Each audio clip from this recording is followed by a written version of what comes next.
How you doing, guys, and welcome back to another awesome Stranger Things mock, the 7-Eleven petrol station where Hopper steals Todd's car.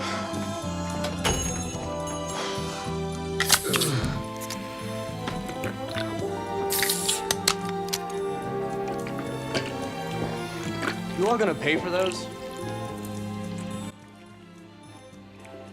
So, I know this scene is like totally irrelevant, but I still thought it would be cool to recreate in Lego.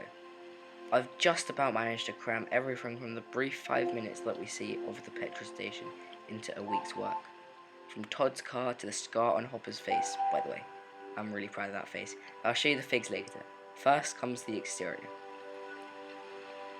So in one of the corners we see Joyce calling Karen, Todd driving in on his beloved convertible and filling it up at the gas pumps. I'm not actually sure what we call them in Britain, so I'll use the American version. Anyway, I absolutely love those gas pumps. It's a fantastically compact design that uses snot techniques to do a really good job. Another fantastic eye-catching feature of this mock is the massive 7-Eleven sign. Despite being pretty unstable, like the roof of the petrol station, it has certain majestic dominance, which makes up for it. Moving on to the actual building, you can see the iconic 7-Eleven colours. Or so I think, because I've never been there.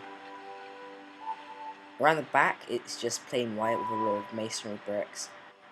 But let's take off the roof. Not that roof. Yeah, that's better. Upon entering the shop, you are greeted by stacks of products.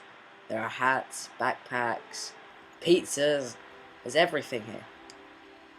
The main space is taken up by a couple of shelves in the middle of the shop, which hold basically anything that I could find. At the back, there are a few costumes, the sides hold various refreshments and fridges, but my favourite bit is the cigarette shelf behind the counter. There are some nice representations of different cigarette makes, which turn out great. I also included the slushy machine where Alexei gets his drink. Moving on to the minifigs, which are all custom except this one, Ricky, the 7-Eleven shop assistant. His top is extremely inaccurate, which makes him my least favourite. Next on the list is Joyce. Fortunately, she was wearing a very simple costume, just a red t-shirt where I painted on the sleeves and some blue jeans. Her face looks a bit more like Max's would, but it's the only female face in Light Flesh that I had. Alexei is wearing a sort of shirt which I used a pen to replicate. His glasses are also made by pen. On his trousers he splashed some slushy. My second favourite fig is Todd. He has a pretty detailed torso, painted on a blue base, and has a very accurate face. Maybe his trousers should have been white, but whatever. Finally, my favourite, just for the face, is Hop. I love how his bushy moustache and face scar turned out. His shirt also looks pretty cool, despite being awful in real life.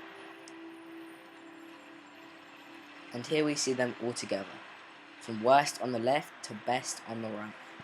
The only thing left to show you is the ToddFather. I decided to make it tan, but I think yellow could have also looked good because it's kind of a mix between the two. In my opinion, it does look pretty darn good, especially with the number plate, which I stuck on at both the front and back. 4 minifigs do just about fit in, but it's a bit of a stretch. If we look at the underside, oh god, the bumper's off. Anyway, it is built on a car base plate, which are pretty common in case you want to build it. It does also have some really cool techniques like the slanted hood and snot windscreen. If you're about to dislike because of the amount of times I've said snot, it means studs not on top, basically sideways building. That's about it for this video, guys. Until next time, goodbye.